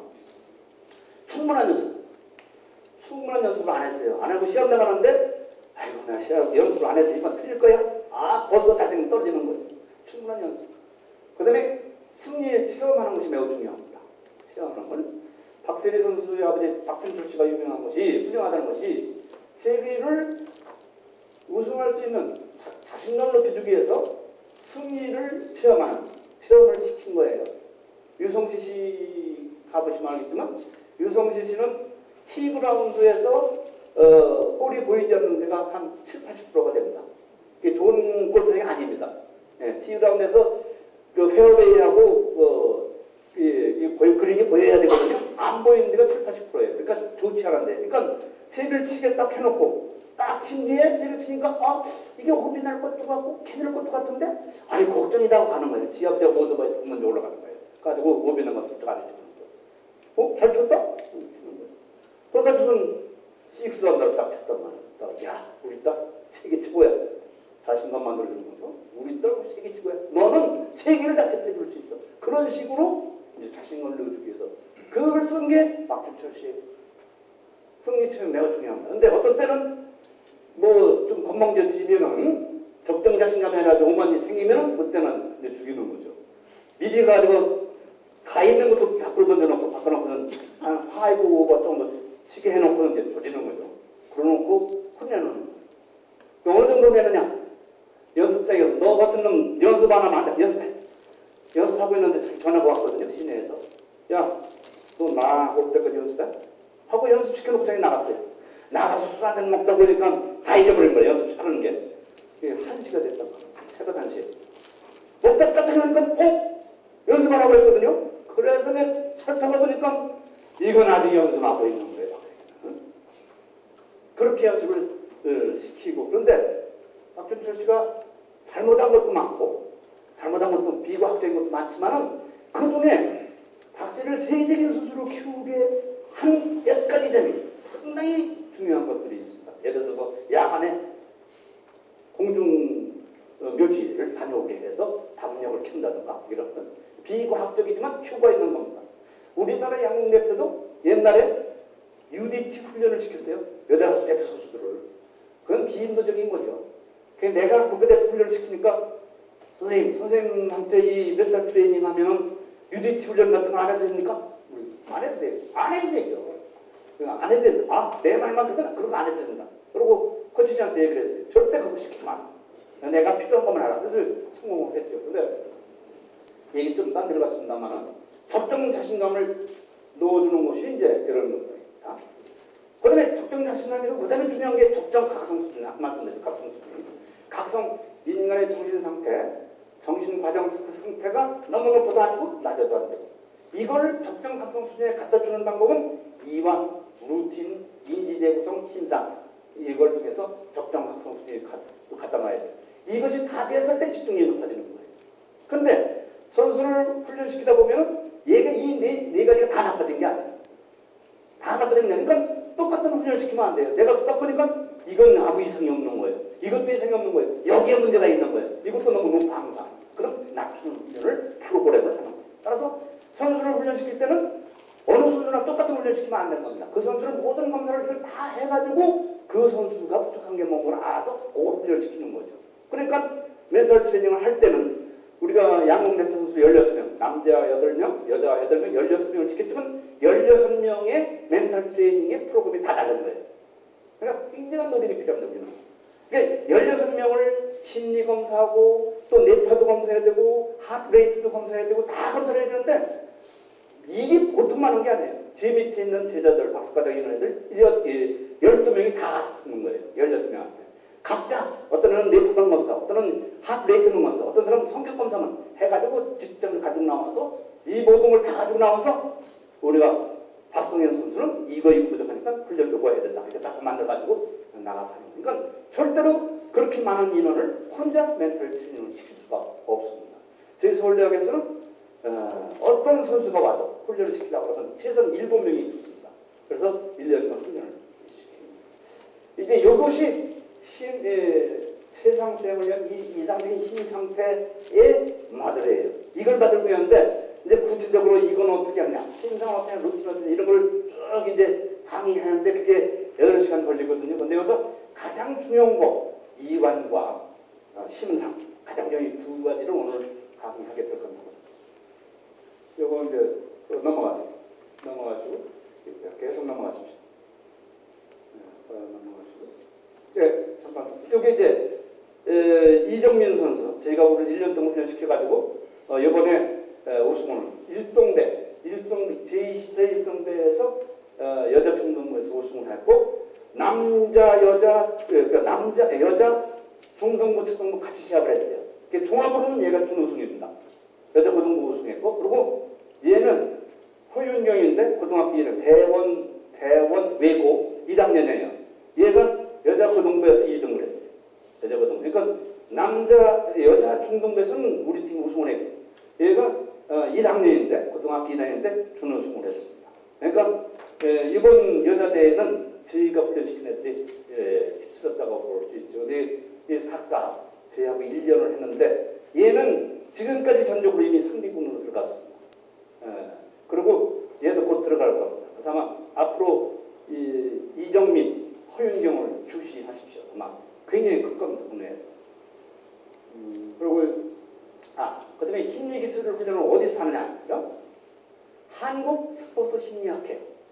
이 골프 심리나 축구 심리 이런 걸 전부 합한 것은 이제 스포츠 심리가 있죠. 스포츠 심리. 그 스포츠 심리를 연구한 학회가 스포츠 심리학회입니다. 저는 이미 스포츠 심리학회 회장을 12년 전에 다 맡췄습니다. 제가 원로입니다. 근데 그 학회에서 스포츠 심리 상담자, 소위 그 멘탈 트레이너를 1급 멘탈 트레이너를 30명을 이미 훈련해서 자격증을 줬어요. 그다음에 2급을 20명을 자격증을 줬고 3급을 104명을 줬어요.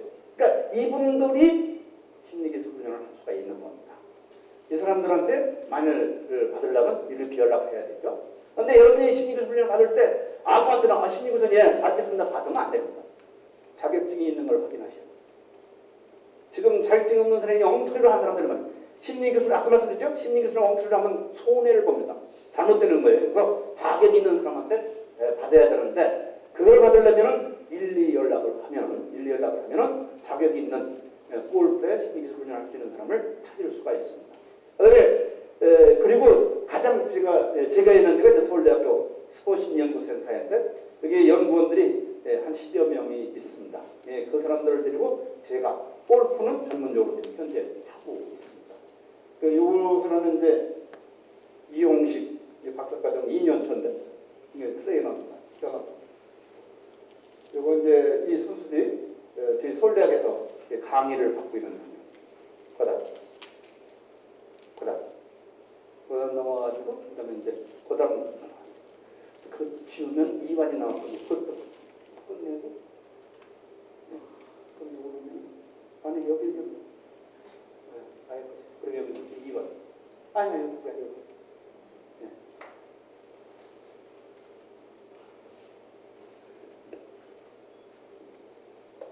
좀 기다려야 될 거예요.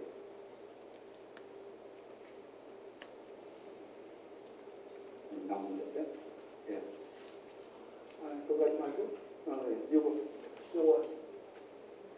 네, 됐어. 심리기술 훈련, 심리기술은 아까 몇 개라고 해서 8가지가 있습니다. 8가지 중에 제일 중요한 게 이완이에요. 그 다음. 네, 이완. 이 이완은 아까 각성수준 말씀했어요. 각성수준과 관계가 됩니다. 이완이. 자, 각성수준 아까 말씀을 드렸어요. 각성수준 뭐냐고 말씀드렸는데, 그 각성수준은 여기 있는 것처럼, 각성수준이, 요건 각성수준에 대한, 이거 행좌표는 각성수준이 낮은 상태, 각성수준이 중간 상태, 각성수준이 높은 상태. 여기는 운동수행 수준이 골프를 아주 못 치는 때, 중간 정도 때, 골프를 아주 잘 치는 세 가지 넣을 때, 각성수준이 낮으면 골프를 못하고, 각성수준이 점점 높아지면 골프를 잘해. 그러다가 각성수준이 중간 정도 되면은 아주 잘해. 근데 각성수준이 더 높아져. 그러면 골프 수준이 떨어져. 더 높게 또 떨어져. 아주 높아지면 각성수준이 아주 낮은 때와 마찬가지로 떨어지게 됩니다. 그러니까 각성수준은 중간 적정 수준이어야 된다. 그죠? 이게 이제 원리인데. 이제 각성수준. 근데 이 각성수준은 뭐가 관계된다고 생각할까? 각성수준은 불안 수준과 비례한다. 불안이 높으면 각성수준이 높고, 불안이 낮으면 각성수준이 낮고. 그러니까 불안이 너무 많아도 안 되고, 불안이 너무 작아도 안 되고, 적정한 정도가 돼야 된다. 이렇게 얘기가 되겠고요. 그런데 각성수준이 아주 높을 때, 가장 높을 때 각성수준을 낮춰주는 방법이 뭐냐? 이완입니다. 이완. 정신적인, 신체적인 긴장 상태를 풀어주는 것, 그것이 이완이다. 이완. 아주 중요한 말씀드립니다. 이완. 정신적인 긴장 혹은 신체적인 긴장을 풀어내는 것을 이완이라고 한다. 그 말씀입니다. 중요한 걸 배웠습니다. 이 두 가지 거다. 근데 각성수준. 여기 이제 A 선수, B 선수, C 선수가 있어요. 근데 불안과 운동수행. 이 불안은 각성수준 바꿔도 된다고 했어요. 관계인데 A 선수는 불안을 측정을 해보니까, 상태 불안을 측정해보니까 얼마나 좀 A 선수는 30점부터 40점대 운동을 제일 잘해요. 골프를 아주 기가 막히게 잘해요. 근데 B 선수는 40점부터 50점대 기가 막히게 잘해요. 근데 C 선수는 50점부터 60점대 잘해요. 이렇게 개인적으로 각 개인의 이상적인 각성 수준은 차이가 있다. 그걸 우리 심리기술을 시키는 우리는 그걸 찾기 위해서 노력을 하는데, 이 선수가 우리 말을 듣고 믿고 그대로 따라주면 금세 쳤는데 이게 안 따라와요. 또 자기가 무슨 답변하는지도 몰라. 질문이 뭔지도 몰라. 그러니까 그걸 1년 내내 그거 찾다가 헤매는 애들도 있어요. 그건 훈련이 안 되는 거예요. 근데 우리를 믿고 우리가 하는 대로 하면서 답변을 그대로 있는데 솔직하면 그건 되죠. 박성현 선수는 제일 빨리 찾았습니다. 그 사람의 적정 각성 수준을. 고기에 맞게 훈련시키니까 효과를 제일 많이 보는 거다. 이것도 생략하겠습니다. 적정 각성 범위를 탐색하는 것은 운동 수행을 하는 동안에 멘탈 트레이너의 반복 측정과 상담을 통해서 찾습니다. 그래서 저희는 박성현 선수, 지금 골프를 하면은, 골프 선수를 훈련시킬 때는, 선수들이 현장에 나가는 걸 저희 트레이너 우리가 붙습니다. 그래서 라운드 18홀을 돌아가는 동안 계속 이걸 찍고, 비디오로 찍고, 그러고 검사를 하고, 끝나고 나서 상담을 합니다. 끝나고 나서. 그러니까 우리가 훈련시키는 정도의 선수들은, 아까 얘기했던 이정민이나 얘네들은 이미 안다도 친 경험이 있고, 거의 어디서 치던 애들이기 때문에 18홀을 돌고 오더라도, 돌고 온 뒤에 상담을 해도 자기가 친 68타, 지가 친 72타에 대한 샷에 대한 감정을 다 얘기합니다. 정확하게 해요. 근데 그 골프 수준이 어느 정도인지 좀 이해가 될 수 있죠. 프로들은 4라운드 뛴 거 다 얘기하죠. 4라운드 18홀 4라운드 뛴 거를 끝난 뒤에 다 얘기를 합니다. 다 기록. 바둑 두는 사람이 1, 2급 되면은 까맣게 다 채워놓고 걷어치고 나면 하고 주섬주섬 있는 대로 그대로 올려놓죠. 복귀를 할 수가 있죠. 이 골프도 마찬가지예요. 근데 그렇게 할 수 있는 애들이기 때문에 18홀을 다 들고 비디오로 다 찍고 다 검사 다 한 뒤에 이제 상담을 통해서 쭉 해가지고 적정 각성 범위를 찾는 거예요. 그래서 찾아가지고 그다음 훈련을 시작하게 됩니다. 각성을 조절하는 방법은 각성 수준이 너무 높으면 낮춰줘야 되고 너무 낮으면 높여줘야 되는데 방법이 굉장히 많아요. 심상도 하고 자세 훈련, 음악 듣기, 인지제 구성 덕이 있는데 이런 것 중에서 가장 대표적인 이제 이관입니다. 이관이죠. 그래서 이관 훈련을 지금부터 설명을 드리겠습니다.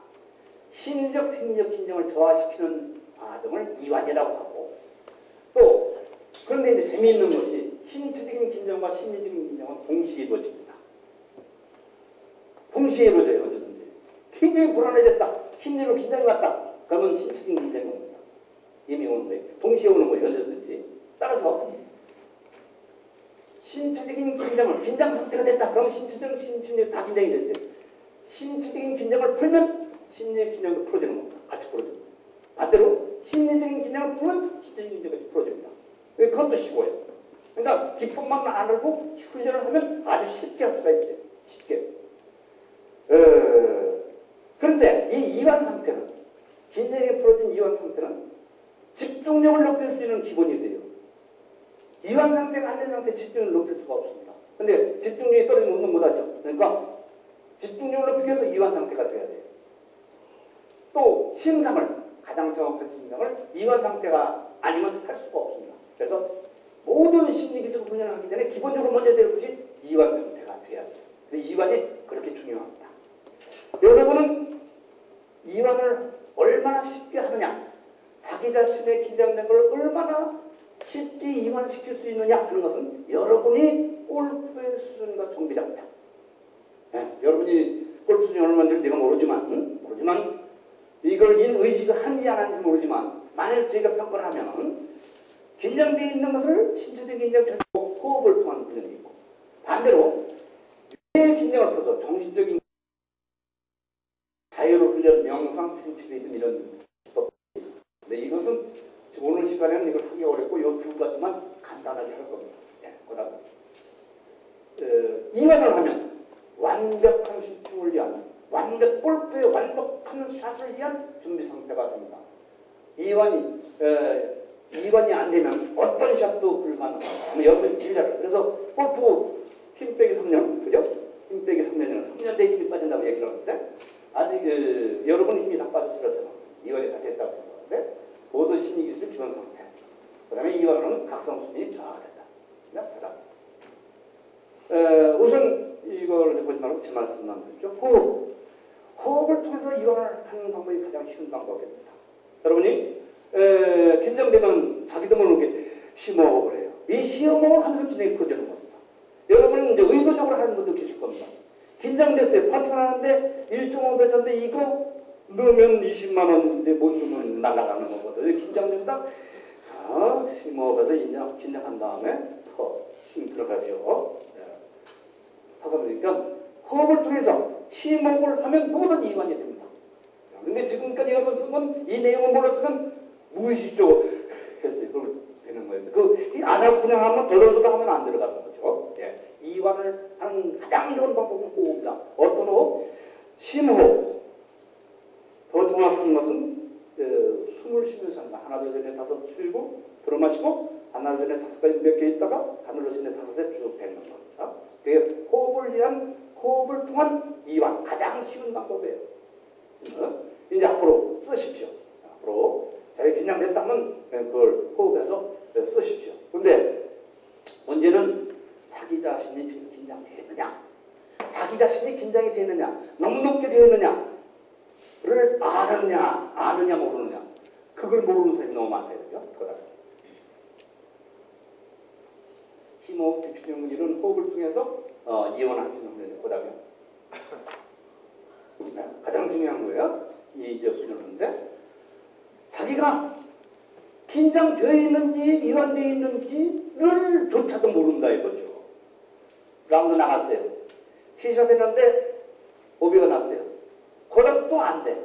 이거 18홀 홀을 도는 한참 끝나고 볼은 어디 가져놓고 끝나고 나는데 뭘 했는지 모르겠어. 그런 경험이 있을 거예요. 뭐가 있는지 이게 피는 거 하는 것도 없고 말이야. 돈은 무지하게 있고. 그거는 뭐냐?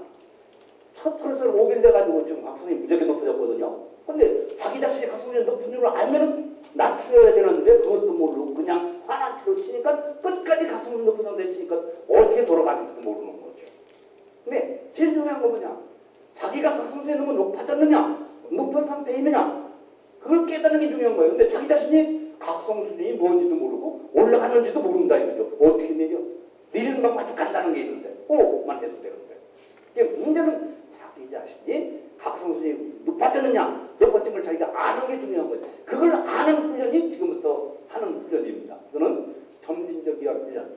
이건 긴장 이완 훈련이라고 하고 근육 이완 훈련이라고 하는데 이 훈련은 1938년에 하버드 대학의 제이콥슨이 고안한 거예요. 근데 이 사람은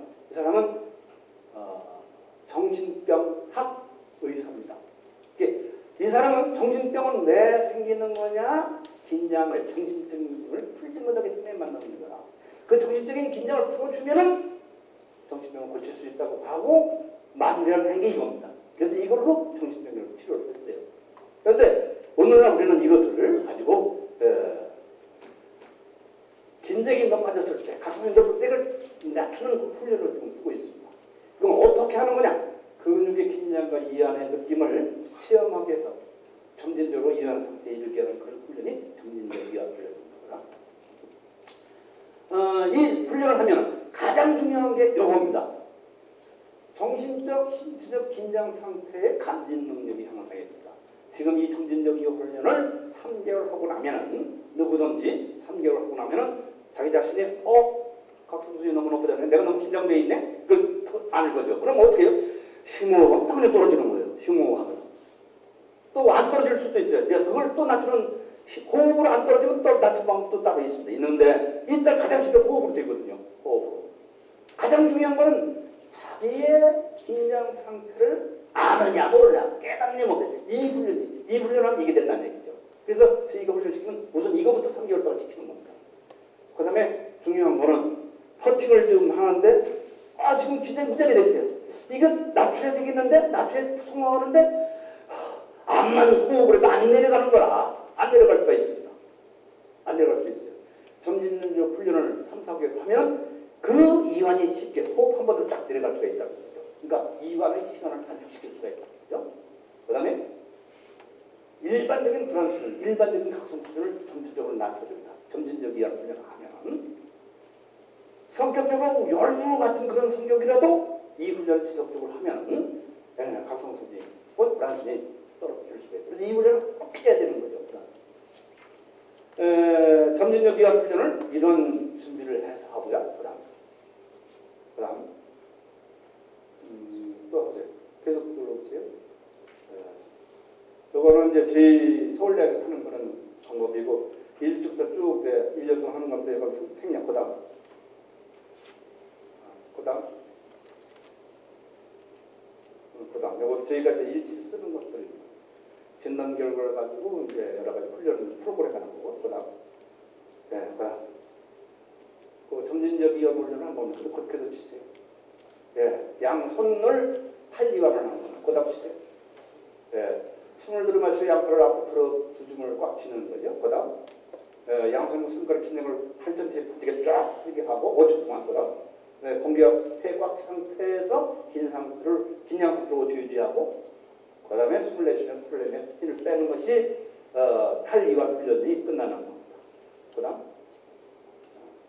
중요한 것이 이런 과정을 하면서 긴장과 이완의 차이를 자기들이 느껴야 됩니다. 이게 점진적 이완 훈련의 제1단계입니다. 그 다음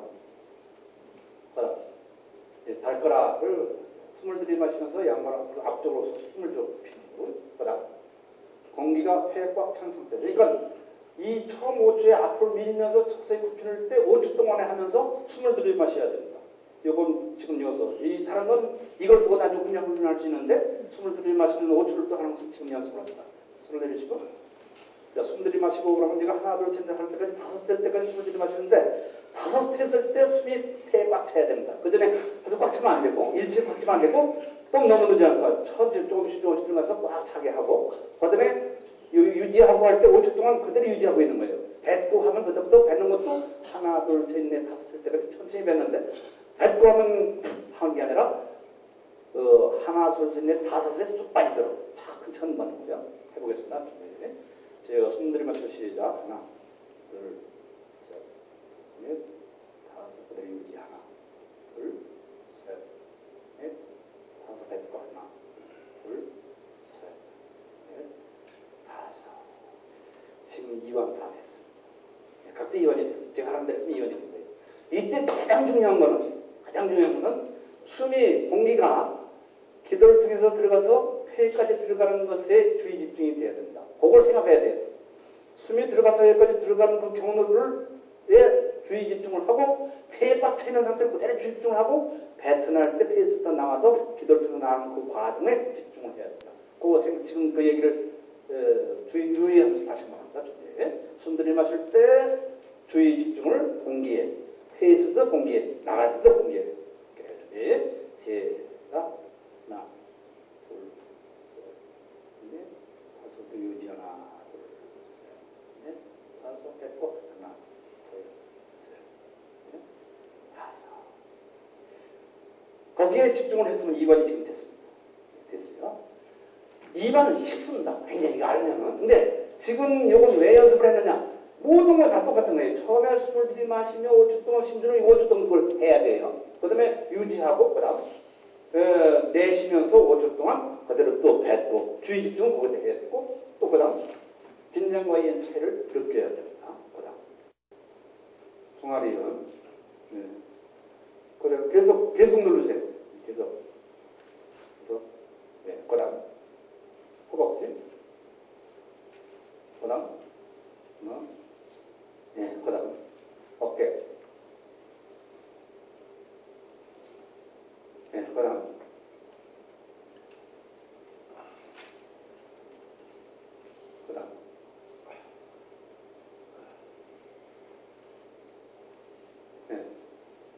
됐습니다. 이렇게 차례대로 그러니까 양팔, 발, 그다음에 전신을 다 하는데 원래는 제이급슨이 처음 만들 때는 왼손, 오른손, 왼팔, 오른팔, 어깨, 왼발, 오른발, 왼 장단이 오른발 이렇게 쭉 전체를 나눴어요. 근데 그렇게 하니까 시간이 한 30분 걸려요.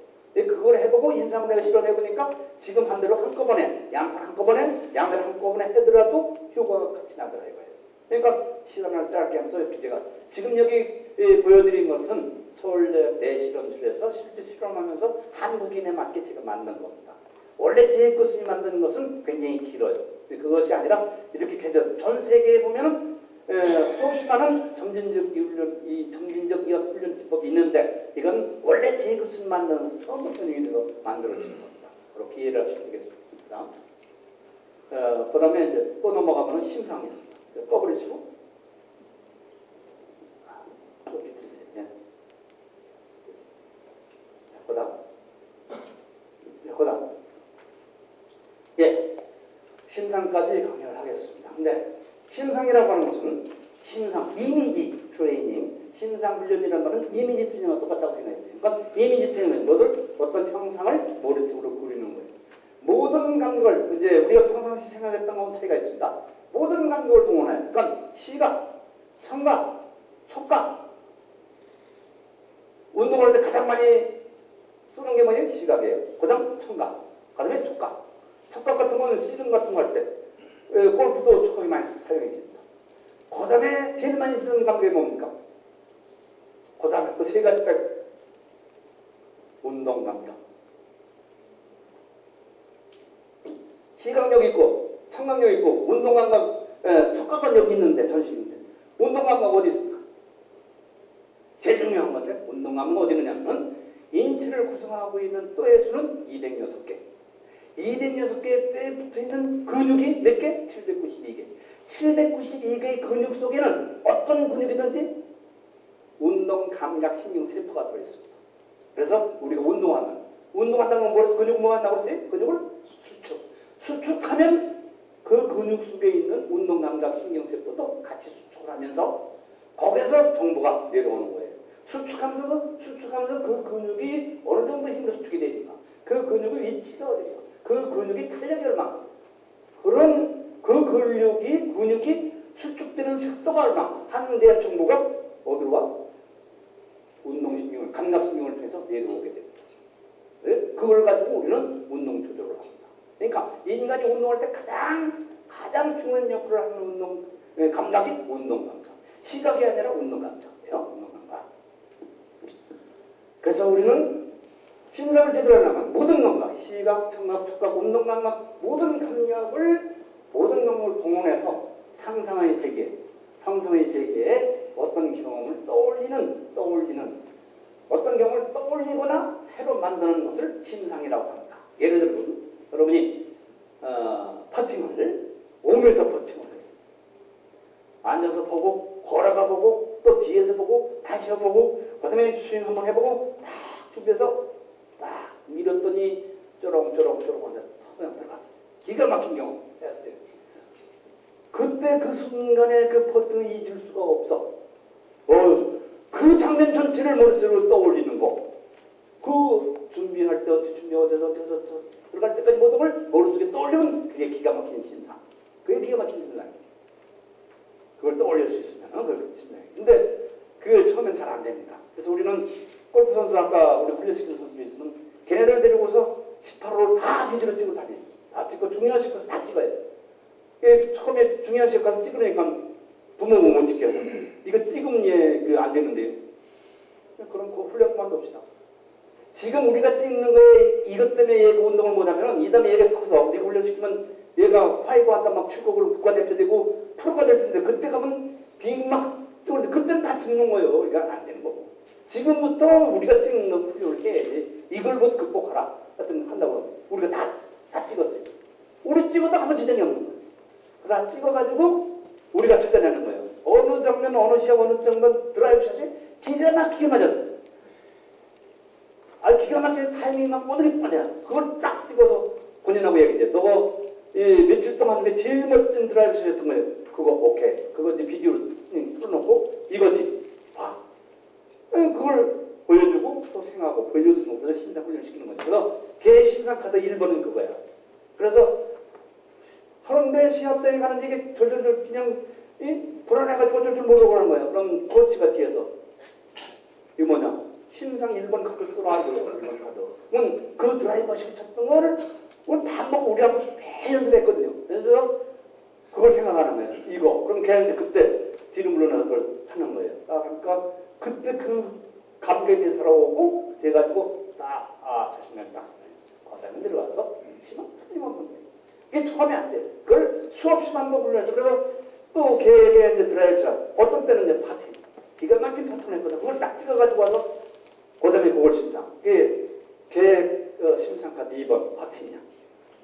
그래가지고 트러블샷 몇 번? 3번. 그래서 걔가 쓸 수 있는 심상 카드를 7개쯤 만들어줍니다. 그래서 시합장에 가서 우리가 있을 때는 딱 1번 쓰라는 거예요. 4번 쓰라는 얘기예요. 카드를 심상해서 마음 조절하는 데 치는 거예요. 이게 지금 몇 개 들어가는 거예요. 1년 동안 연습하니까. 이게 지금 이번에 무슨 오는 허현궁이 화해반도 쳤습니다. 요거 1학년이 화해반도 쳤어요. 우리하고 연습하기 전에 화해반도 쳤어요. 근데 시합만 가면 안다고 한 번도 못 쳐. 아니면 쓰려고 보고가 치는 거야. 근데 우리가 이제 딱 그러는 다음에 시합에 가서 진짜 시합에서 최종에서 화해반도를 친 거야. 딱, 야, 이제 너야. 너 인마 타이거 우려도 들어올 것도 이제부터. 그죠? 걔 앞으로 풀려온 곳이죠. 고1이 지금 이제 시합에, 정식 시합에서 타이거를 치는 거죠. 이거 우리가 훈련을 해가지고. 이거 훈련하는 장면입니다만. 그다음. 자, 다시 되돌아보세요. 앞만 바꾸고 설명. 자, 어떤 경험을 떠올리는 것. 과거에 자기가 했던 것을 떠올리는 것을 신상이라고 해요. 근데 우리는 그걸 하기 위해서 신상 카드를 만들어서 이제 카드를 만들 준비를 하고 또 하나는 새로 만드는 것도 있습니다. 예를 들어서 지금 트러블샷이에요. 50야드 트러블샷인데 그런 상태에서 쳐본 적이 없어. 쳐본 적이 한 번도 없어. 그런데 이제 프로가 되고 수없이 경험을 했기 때문에 이런 다른 걸 많이 했기 때문에 이 상태에서 이렇게 쳤을 때 내가 어떻게 치면 되겠다는 머리에 딱 떠오르는 거예요. 그거를 머릿속으로 이상적으로 치는 것을 머리를 그리면 새로 만드는 거예요. 그러니까 상당한 경지에 되면 새로 만드는 것도 할 수가 있는 거죠. 그다음 심상훈련은 심상훈련 이제 심상을 체계적으로 이해하는 방법을 훈련하는 건 심상훈련이라고 하고요. 해상 심상훈련은 해상과 창조를 합니다. 아까 옛날 걸 다시 떠올리는 것은 해상이고 새로 만든 건 창조가 되죠. 그다음에 시각, 청각, 촉각, 운동, 후각, 운동 감각을 다 이용해야 됩니다. 그러니까 어제 18번 홀에서 5m 퍼팅이 기가 막히게 들어갔다. 그걸 다시 생각하면 그때 바람이 불었던 바람 불었던 거, 해가 쬐었던 해 쬐었던 거, 또 더웠던 거 이런 모든 감각, 거기서 일어났던 모든 것을 다 되돌릴 수가 있어야 가장 이상적인 심상을 하는 거다. 보통 우리가 심상하면 어떤 걸 심상하냐면 퍼팅하는 걸 비디오로 찍어요. 찍어서 그 사진에 나온 것만 머릿속으로 그리거든요. 아니 그게 아니에요. 그게 아니고 모든 거기서 하는 모든 감각을 다 해상을 해야 정확한 정확한 심상을 했다 이렇게 얘기할 수가 있습니다. 그 다음에 외부 자극과 심상. 심상은 골프장에서만 할 수 있는 게 아닙니다. 여러분 지금 이 자리에서 자기가 연습을 많이 해놨다고 그러면 심상카드 1번의 심상 장면을 이 자리에서 할 수가 있습니다. 그러니까 여기서도 할 수 있고 침대에 누워서도 할 수 있고 얼마든지 할 수 있죠. 그러니까 멘탈 트레이닝 가장 기법이 중요한 게 2번하고 심상인데 심상은 꼭 연습장에서 할 필요가 없다 이거죠. 연습장은 그냥 놔두고 집에 와서 연습을 하고. 근데 쓸 때는 현장에서 써야죠. 이런 상태에서 내가 심상카드 몇 번을 써야 되겠다 하면 그때는 현장에서 써야죠. 써가지고 안정이 돼가지고 최소화가 되는 거죠. 자, 심상의 대체적인 방법을 알았습니다. 근데 그걸 실제 쓰려면 반복 연습을, 심상 카드를 만들고 반복 연습을 해야만 된다. 하는 걸 이해하시면 되겠습니다. 그 다음. 심상 훈련을 하면 여러 가지 목적이 있습니다. 심상은 기술 연습에도 효과가 있습니다. 퍼팅의 감각, 어떤 감각을 어떻게 하느냐 하는 것을 자기 친 것을 머릿속으로 다시 그걸 계속 심상을 하면 기술 향상에 도움이 될 수 있습니다. 또 아주 기가 막히게 잘 쳤던 모습을 심상하면 또 자신감을 향상시킬 수가 있습니다. 또 전략, 어디로 보내서 어디로 하냐 이런 전략을 위해서도 심상이 훈련을 하고 집중력 향상을 위해서 또 스트레스 해소를 위해서 두상시 훈련. 이거 뭐냐면 미국의 유명한 스키들이에요. 근데 우승을 했거든요. 근데 그 다음 시즌이 끝날 때쯤에서 하다가 여기를 다쳤어요. 다리를. 이게 부러졌어요. 그래서 기부술을 하고 4개월이 지났어요. 근데 4개월 지나고 2개월 뒤에 시합에 또 나와서 또 우승을 한 거예요. 이 도대체 이게 부러져서 연습을 하나도 못했는데 어떻게 또 우승을 하느냐. 가서 인터뷰를 하니까 나는 부러졌지만 연습을 계속했다. 하루도 연습을 안 한 적이 없다. 어떻게? 심상훈련. 심상훈련. 그러니까 부상되었을 때 신상으로 훈련을 하는 거예요. 그래서 뼈를 받는 그런 인력가 있습니다. 이런 목적으로 신상 훈련을 하는 거다.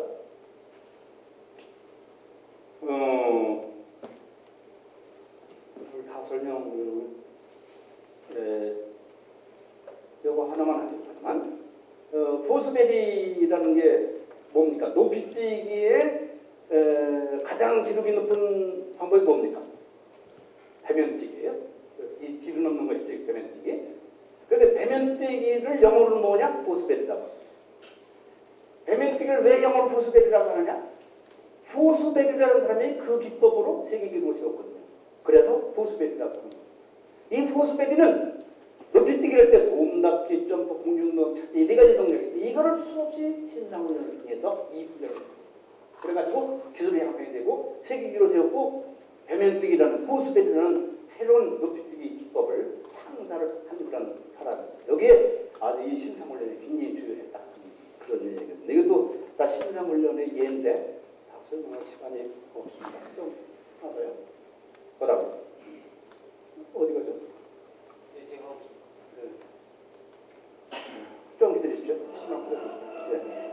요거 보고 끝내도록 하겠습니다. 요거는 좀 계시죠? 요거는 저희가 아테네 올림픽에 가서 우리 선수들을 우리 국가대표 선수 중에서 임동현 선수한테 만들어준 시뮬레이션을 위한 신상훈련 기법 중에 하나입니다.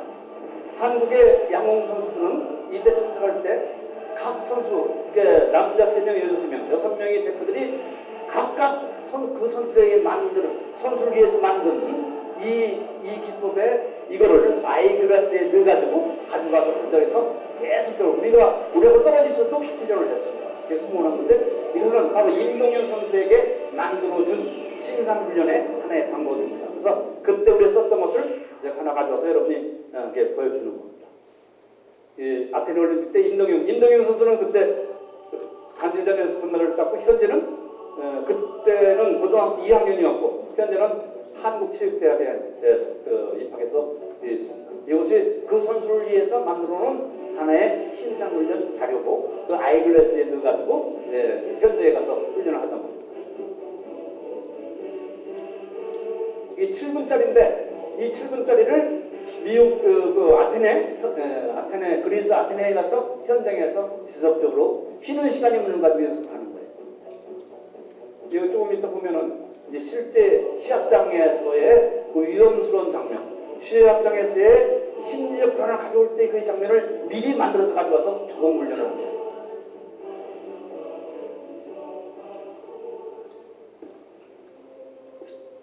요거는 아테네 올림픽이 개최되었을 때 양궁 경기장에 입장을 하려면은 이 통로를 지나가게 됩니다. 위로 가는 게 아니라. 그런데 지금 이 순간 평소 형들과 여기를 지나갈 때 선수들이 완전 시야시가 되는 거예요. 그러니까 이 시합장 속으로 나가는데 1, 2 지나가면서 완전 시야시에서 떠오르는 거예요. 그걸 극복하기 위해서 우리는 이걸 만들어 줬던 거예요. 이게 수없이 훈련을 시킨 거예요. 이게 정식 아테네 올림픽 시합장입니다. 요거는 실제 시합 장면을 찍은 게 아니라 우리가 미리 만들어 놓은 겁니다.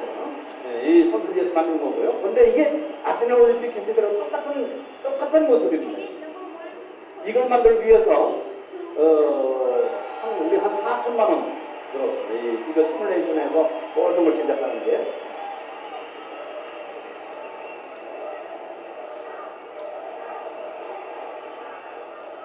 지금 이 순간을 즐기자.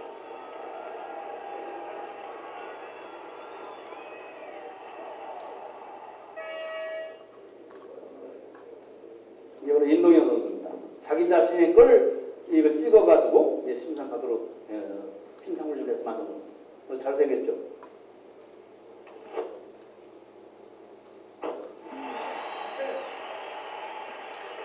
잘 쏘다가도 현장에 가면 들어가면 이런 마이크 바로 나오는 거예요. 팬 하고 이제 나오는데 잘 쏘다가 그 말 듣고 오는 거예요. 근데 우리는 그걸 미리 연습을 다 하는 거죠. 그 상태를 다 해가지고. 외롭시나 이제.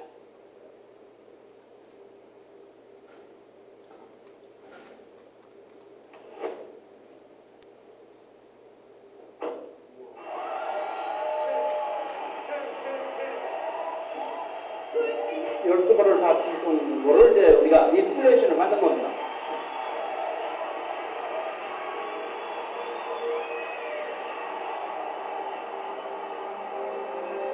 꺼주시죠. 끄고 그 다음으로 넘어가. 그 다음 넘어가는 건 여기 틀어주고 그 다음 걸 하나 됐습니다. 이걸 키우시면 좋아요. 마무리를 해야 될 것 같습니다. 신상훈련을 적합한 장소를 마련해서 편한 상태에서 훈련에 대한 충분한 동기와 확신이 필요하고 선명하고 마음대로 조절이 가능한 상황을 만들어야 된다.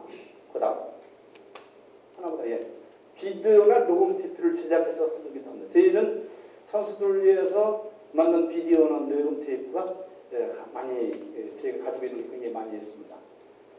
또 심상을 할 때는 실제로 걸리는 시간과 동일한 속도로 심상을 해야 된다. 동일한 속도로 또 심상일지를 기록해서 쓰고 하는 것인데 지금까지 강의한 것은 2시간인데 내가 강의할 내용의 약 4분의 1을 했습니다. 시간 관계상 더 오진 못하고요.